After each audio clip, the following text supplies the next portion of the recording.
fui fundador del Foro de Sao Paulo. Estuve en el grupo originario. Y me sedujo en aquella oportunidad la imagen, la historia de Lula. Porque yo también fui trabajador siderúrgico, fui obrero de la siderúrgica de Guayana. Y organizamos una lucha a escala nacional, democrática, de derechos de los trabajadores.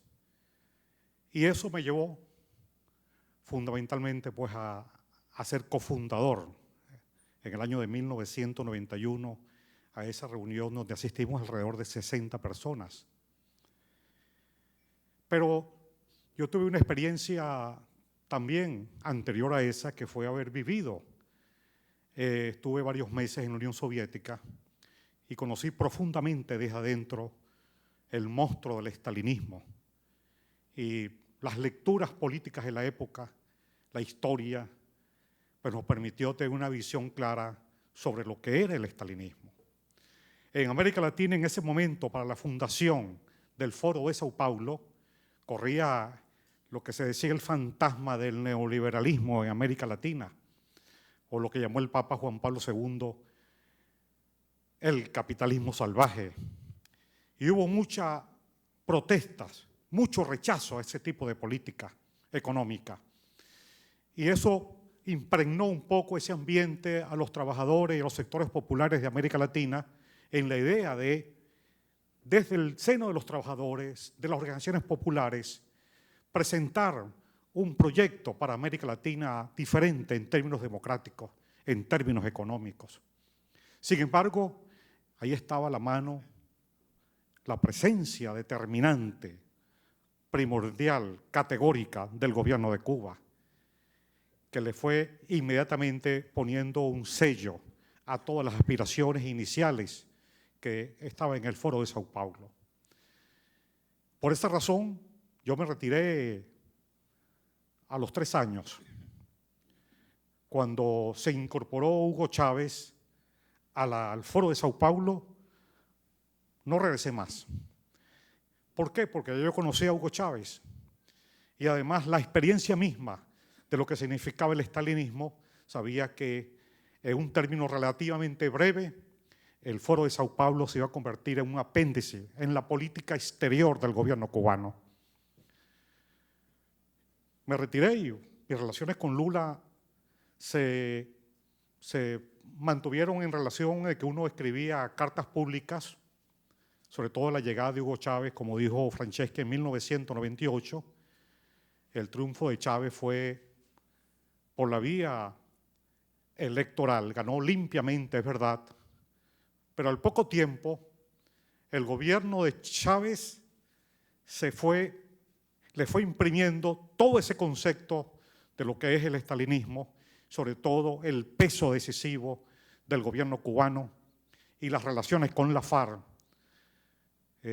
Inmediatamente el gobierno de Chávez que entró en los carteles de la droga prácticamente desde el primer momento, y todo su diseño fue mantenerse en el poder a costa de lo que sea, pasando por encima de leyes, de constituciones, pasando sin importarle realmente el sentido democrático, la forma como había llegado. También Hitler llegó en forma democrática, por la vía electoral, igualmente que Chávez, y comenzó a aplicar todas las herramientas que tenía al alcance, entre ellas, por supuesto, la conformación de una empresa del Estado, que es una empresa Smartmatic, utilizando una máquina que es de lotería, de la IBM, en el caso de Venezuela, constructor de esa empresa, y una máquina que es bidireccional, que les permitió, a partir del año 2004, iniciar un proceso de consolidación del régimen, utilizando las elecciones y utilizando la máquina Smartmatic.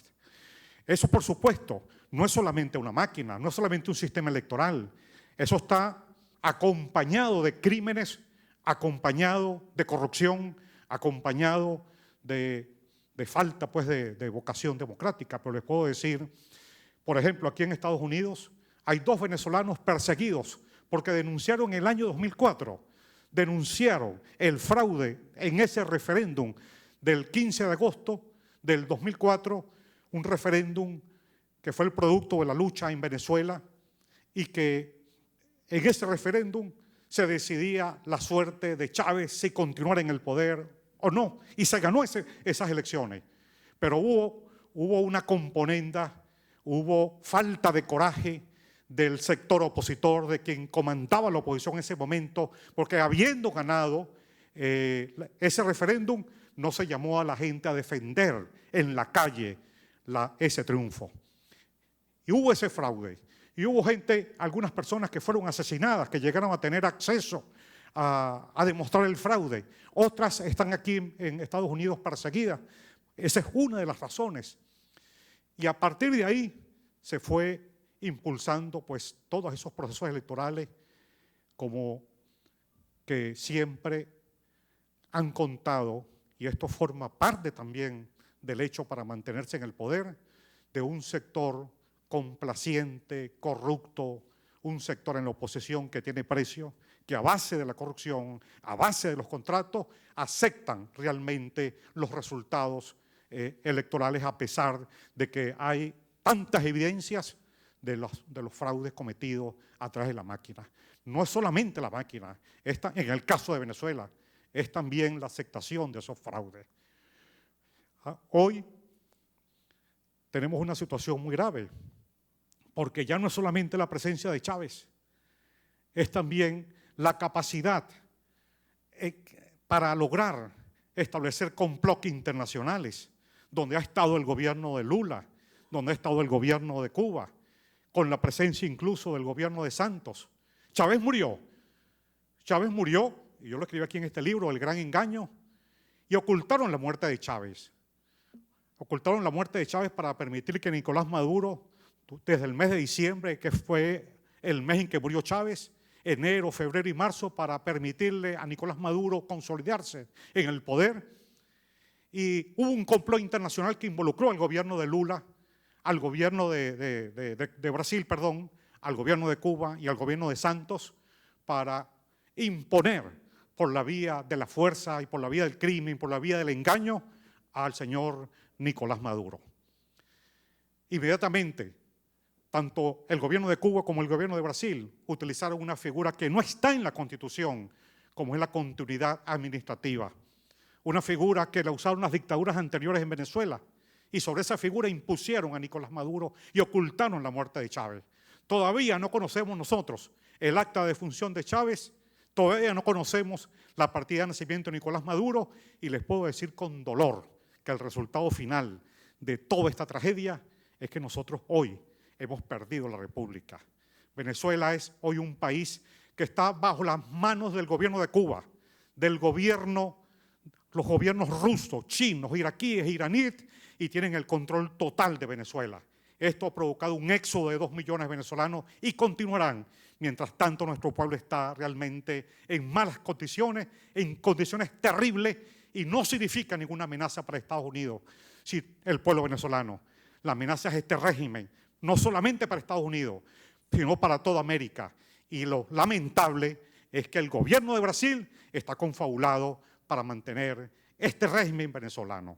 Muchas gracias. Nos encontramos ahora mismo con el diputado Pablo Medina. Quisiéramos recoger sus impresiones de este evento sin precedentes, en el cual se han unido miembros brasileños y venezolanos denunciando el Foro de Sao Paulo. Como miembro fundador del Foro de Sao Paulo, ¿cuáles son sus reacciones acerca de lo que el Foro de Sao Paulo representó y representa para el actual problema, básicamente desde el punto de todo el hemisferio? Porque no es nada más de Venezuela, se presenta en todo el hemisferio. ¿Cuáles son sus impresiones?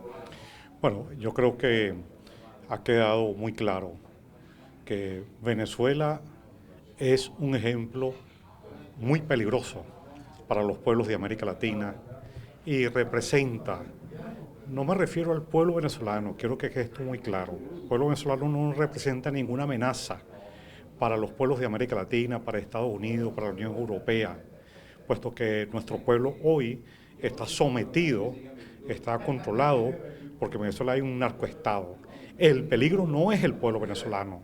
Ciertamente hay una amenaza, pero es la amenaza de un régimen que se ha consolidado a través del tiempo y que es una amenaza no solamente el régimen venezolano dirigido por Maduro y por Cabello, una amenaza hacia Estados Unidos, hacia las naciones, a los pueblos de América y hacia la Unión Europea, donde a través del fraude realizado mediante esta máquina Smartmatic, que es una máquina bidireccional, sumado a la corrupción, al crimen y realmente a la cobardía de un sector de la oposición venezolana, han venido imponiendo un proyecto, un narcoestado, un proyecto de dominación hacia los pueblos de América Latina.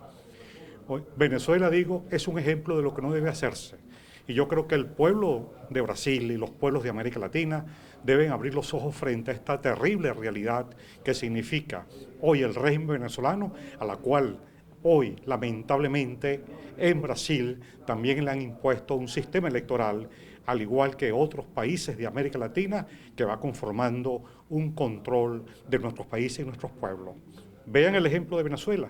Hoy yo puedo decir que en Venezuela no tenemos patria. Venezuela ha sido repartida como nación, ha sido distribuida.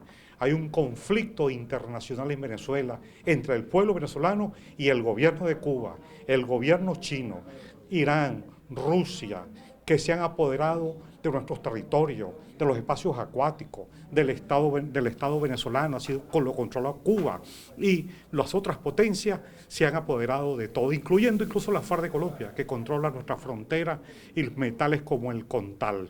El imperio chino controla hoy el petróleo, buena parte de la faja petrolífera, el oro, controla la navegación del río Orinoco, y Cuba controla políticamente al Estado de Venezuela. Este es lo que está pasando. Las cifras dadas incluso por Antonio Dankin, en la cual señala que desde Cuba se controla el sistema de identidad, no solamente de Venezuela, sino de varios países, incluyendo Ecuador, Bolivia, Nicaragua, es un paso hacia el control de nuestros pueblos y de nuestras naciones. Por eso es importante que cada acontecimiento debemos levantar la voz. Viene ahora la cumbre del 14 de abril, la cumbre de las Américas en Panamá. Debe ser una oportunidad para levantar nuestras protestas, el alerta a todos nuestros pueblos, porque prácticamente la OEA es controlada por estos gobiernos, por este sistema, pero no controlan la voluntad de los pueblos. Y tiene que emerger un nuevo liderazgo en América Latina con una nueva agenda para que logremos entonces darle un vuelco a esta situación.